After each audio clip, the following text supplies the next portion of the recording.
Buck Rogers in the 25th century blasted onto television screens in 1979, riding the crest of the sci-fi wave ignited by Star Wars, but its journey from a dazzling box office debut to an unceremoniously canceled series. It's a tale of lost identity and backstage friction.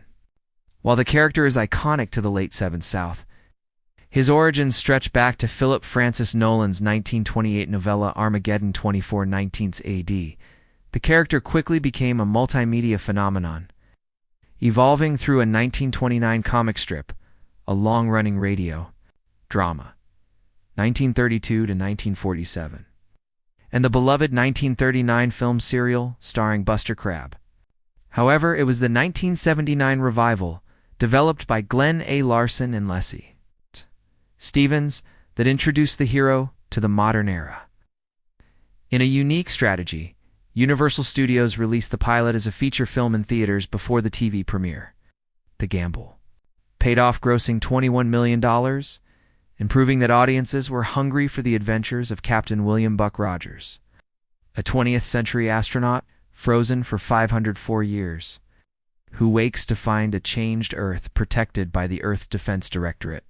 The series initially thrived on its high camp tone, disco-era aesthetics, and the undeniable chemistry between Gil Gerard as the charismatic Buck and Aaron Gray as the strong-willed Colonel Wilma.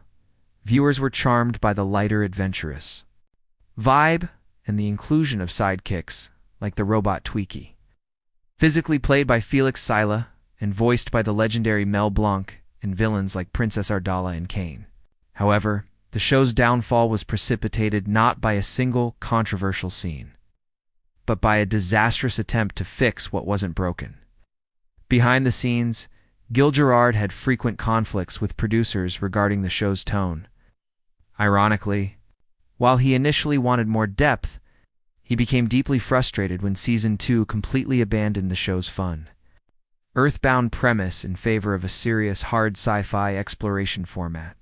The Season 2 overhaul stripped away the familiar setting, moved the cast onto a spaceship, introduced a new character named Hawk, played by Tom Christopher, and significantly darkened the tone. This shift, combined with budget cuts that forced the production to reuse props from Battlestar Galactica, alienated the core fanbase.